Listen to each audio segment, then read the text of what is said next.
A large number of highly radioactive isotopes released by the destruction of the Fukushima Daiichi nuclear power plant grossly contaminated the Japanese mainland. Most of these radionuclides had short half-lives, which meant they would essentially disappear in a matter of days or months. For many of those who were exposed to them, there will be major health consequences. However, there are some radioactive elements that will not rapidly disappear, and it is these long-lived radionuclides that will remain to negatively affect the health of all complex life forms that are exposed to them. Chief among them is Cesium-137, which has taken on special significance because it's proven to be the most abundant of the long-lived radionuclides that has remained in the environment following the nuclear disasters at Chernobyl and Fukushima. It has a 30-year radioactive half-life, which is why it persists in the environment.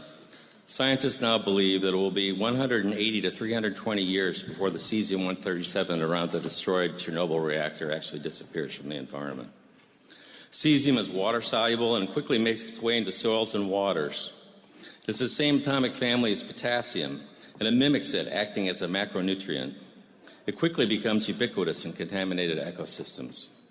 It is distributed by the catastrophic accidents at nuclear power plants because large quantities of volatile radioactive cesium build up inside the fuel rods of nuclear reactors. Thus, any accident at a nuclear reactor that causes the fuel rods to rupture, melt, or burn will cause the release of radioactive cesium gas. Long-lived radionuclides, such as Cesium-137, are something new to us as a species. They did not exist on Earth in any appreciable quantities during the entire evolution of complex life. Although they are invisible to our senses, they are millions of times more poisonous than most of the common poisons we are familiar with.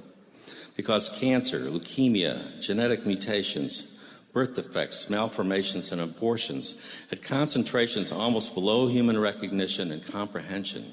They are lethal at the atomic or molecular level. They emit radiation, invisible forms of matter and energy that we might compare to fire, because radiation burns and destroys human tissue. But unlike the fire of fossil fuels, the nuclear fire that issues forth from radioactive elements cannot be extinguished. It is not a fire that can be scattered or suffocated, because it burns at the atomic level. It comes from the disintegration of single atoms.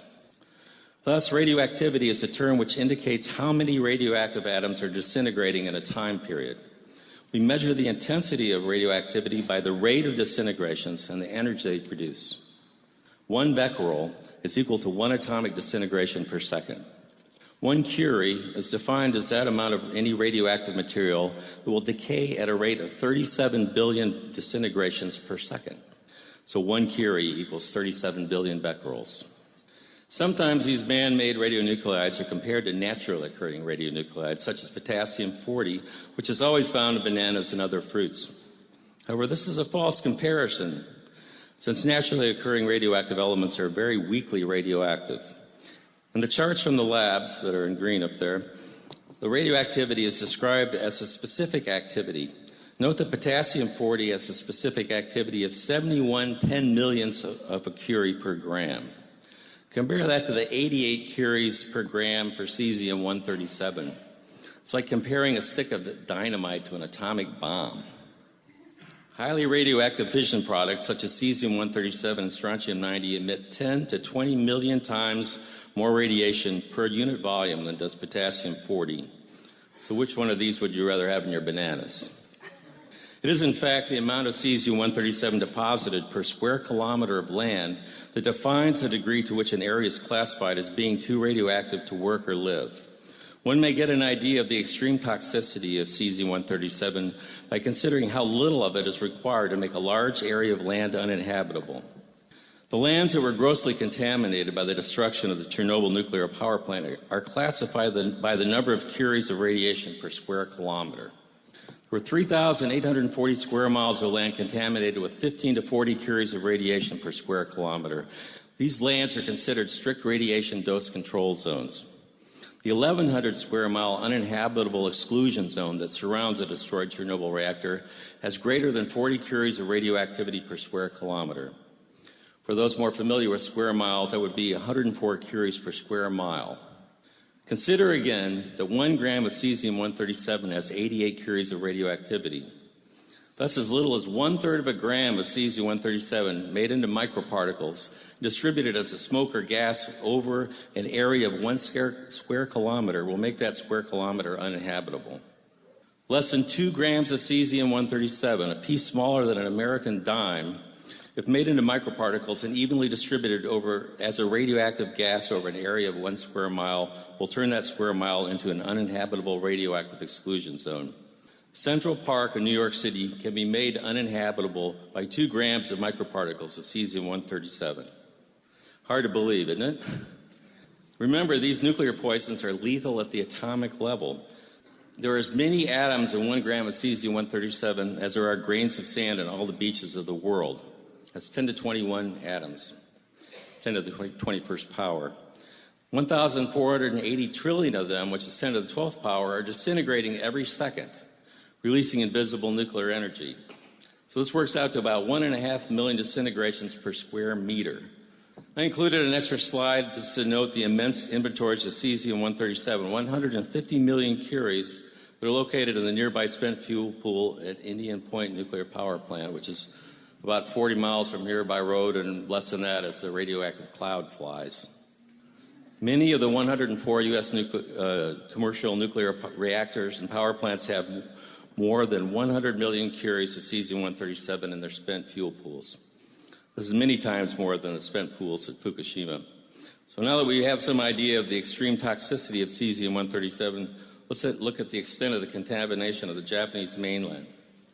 It's now known that the reactors 1, 2, and 3 at Fukushima Daiichi all melted down and melted through the seal reactor vessels within a few days following the earthquake and tsunami of March 11, 2011. This was not made public by either TEPCO or the Japanese government for 2 months. The greatest amounts of highly radioactive gases were released shortly after the meltdowns, and 80% of this gas released by the reactors believed to have traveled away from Japan over the Pacific. However, the remaining 20% was dispersed over the Japanese mainland. On March 11th, the U.S. National Nuclear Security Administration offered the use of its NA-42 aerial measuring system to the Japanese and U.S. governments. The National Atmospheric Release Advisory Center of the Lawrence Livermore Lab stood up to provide atmospheric modeling projections. The next 2 slides were produced by Lawrence Livermore and were presumably given to the Japanese government.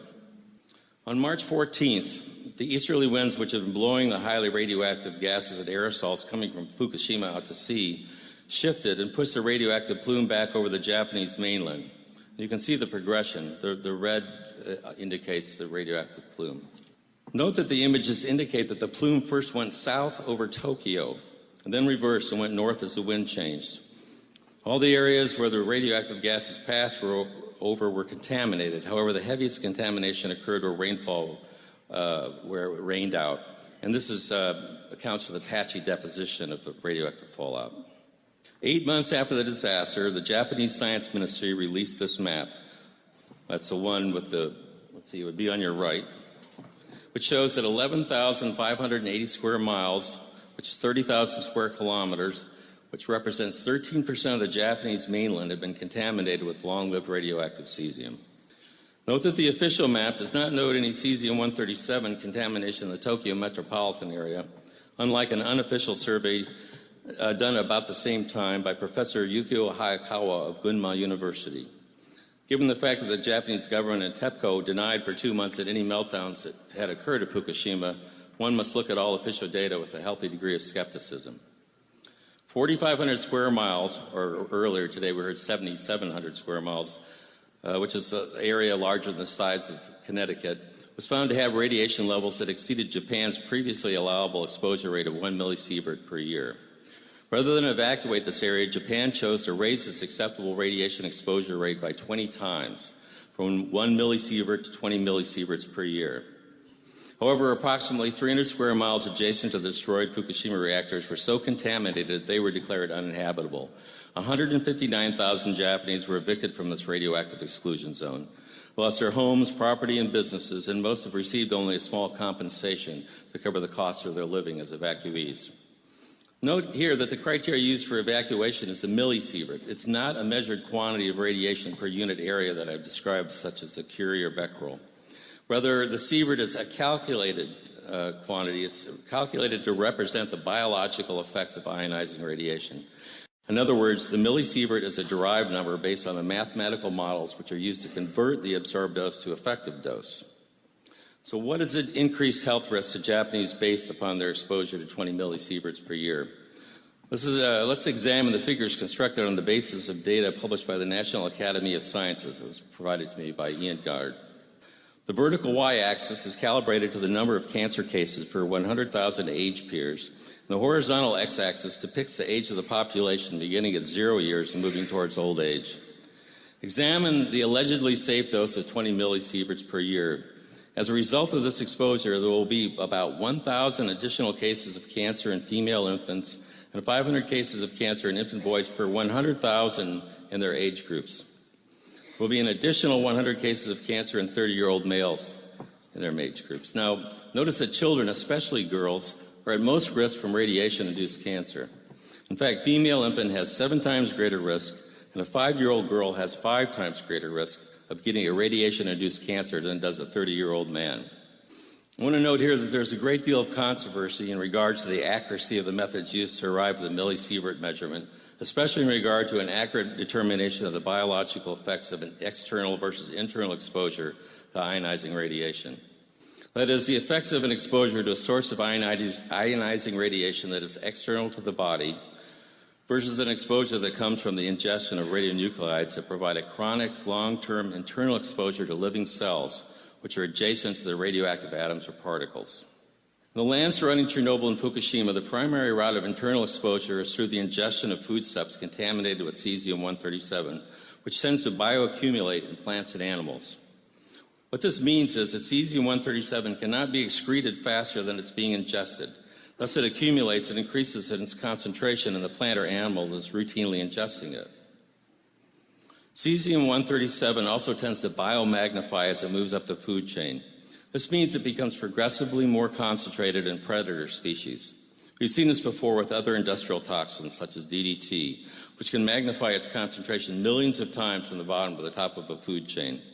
Consequently, all of the foodstuffs in a contaminated region tend to contain Cesium-137. Those naturally rich in potassium, such as mushrooms and berries, tend to have very high concentrations. Dairy products and meats also tend to have higher concentrations. The International Commission on Radiological Protection, the ICRP, which sets radiation safety standards, recognizes that Cesium-137 bioaccumulates in humans. This ICRP figure compares a single ingestion of 1,000 becquerels of Cesium-137, a one-time exposure, with a daily ingestion of 10 becquerels. On the single exposure, notice that half the Cesium-137 is gone from the body in 110 days. That's considered the biological half-life. Note also that with a routine daily ingestion of 10 becquerels of Cesium-137, the total radioactivity within the body continues to rise until after about 500 days there are more than 1,400 becquerels of radioactivity measured in the body. Becquerels can be counted in living persons because Cesium-137, the decay of Cesium-137 emits gamma radiation which passes through the body and can be measured by a whole body counter. So they have a chair that kids can sit in, or anyone, and they can calculate the amount of becquerels per kilogram of body weight.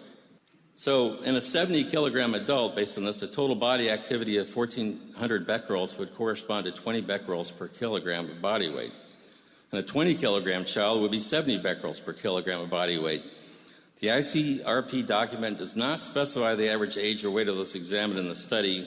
However, the safety standards that have been set by the nuclear industry do not consider this level of chronic exposure to so-called low-dose radiation to be a significant danger to human health. The ICRP states in this document that a whole body activity of 1,400 becquerels is equivalent to an exposure 1/10 of millisievert per year. In other words, the radiation models used by radiation biologists to convert this level of internal absorbed dose to effective dose do not predict serious health risks from such exposures. In fact, they stated it's safe to have 10 times this exposure level. There is, however, strong evidence that the ingestion of these levels of so-called low-dose radiation are, in fact, particularly injurious to children. Research done by Dr. Yuri Benichevsky and his colleagues and students in Belarus during the period 1991 through 1999 correlated whole-body radiation levels of 10 to 30 becquerels per kilogram of whole body weight with abnormal heart rhythms and levels of 50 becquerels per kilogram of body weight with irreversible damage to the tissues of the heart and other vital organs. One of the key discoveries made by Baniszewski was that cesium-137 bioconcentrates into endocrine and heart tissues, as well as the pancreas, kidneys, and intestines. This goes completely against one of the primary assumptions used by the ICRP to calculate effective dose as measured by millisieverts, that cesium-137 is uniformly distributed in human tissues. Let me restate that the current ICRP methodology is to assume that the absorbed dose is uniformly distributed in human tissues. This is, in fact, not the case.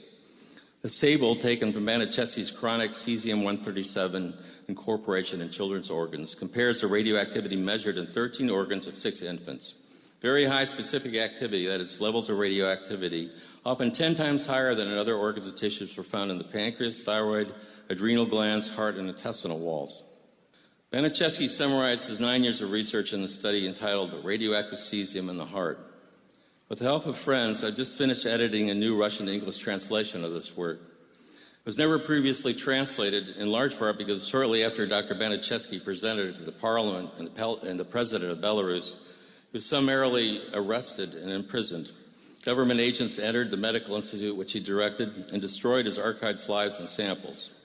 After he was released from prison, he was held under house arrest. It was during this time that he actually wrote the study. He did so in an attempt to preserve his research, knowing that he was about to be in prison again for a very long time. Just as Soviet physicians were forbidden to diagnose a radiation-related illness following Chernobyl, the Belarusian government acted to suppress the work of Baniszewski, who had been protesting government efforts to resettle people back into land badly contaminated with cesium-137. In radioactive cesium in the heart, Baniszewski also did a correlation between the amount of cesium-137 in live children and their heart function. He worked with the Belrad Institute, which conducted more than 100,000 whole body counts on Belarusian children, measuring the amounts of internally ingested cesium-137 in each child. There were so many contaminated children in Belarus that it was difficult to find any with 0 becquerels per kilogram. However, only those with less than 10 becquerels per kilogram of body weight had normal electrocardiograms. 35% of the children with 11 to 37 becquerels per kilogram had normal ECGs. 20% of children with 37 to 74 becquerels per kilogram had normal ECGs, and only 11% of those with 74 to 100 becquerels per kilogram had normal ECGs. This slide, which shows the average results from hundreds of autopsies done during 1997, is also taken from radioactive cesium in the heart. Notice a very high concentration of cesium-137 in the thyroid gland. While we generally worry about radioactive iodine concentrating in the thyroid, Baniszewski's work shows us that cesium-137 is likely to play a major role in thyroid cancer, too. I want to point out again that the currently accepted medical and legal understanding of cesium-137 is that it is, quote, distributed fairly uniformly, unquote, in human tissues. I copied the webpage from the U.S. EPA website from which this quote is taken. Clearly, the autopsy human tissues samples analyzed by Baniszewski show that this is not the case. This new understanding needs to be incorporated into the way we understand how internally ingested radionuclides act upon the human body. 2 million people in Belarus live on land severely contaminated by cesium-137. Most of the children that live there are not considered to be healthy, although they were before the nuclear power plant at Chernobyl exploded. 14 years after the explosion, 45 to 40% of high school graduates had physical disorders, including gastrointestinal anomalies, weakened hearts, and cataracts, and 40% were diagnosed with chronic blood disorders and malfunctioning thyroids.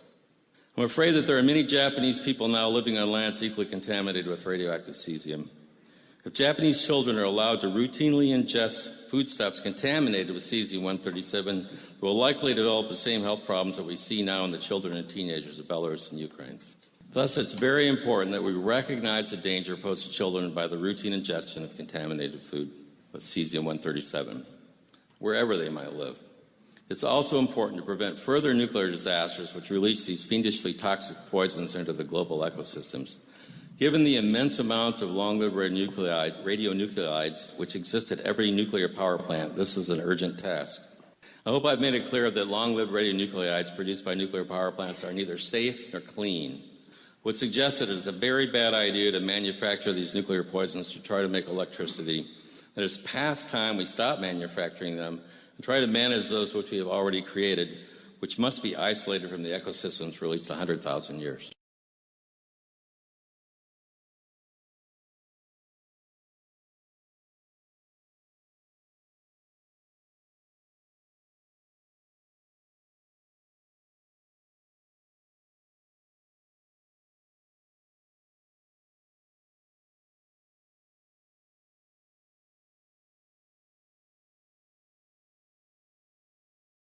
We need to get subscribed and get this unity stronger and beat YouTube at their own game.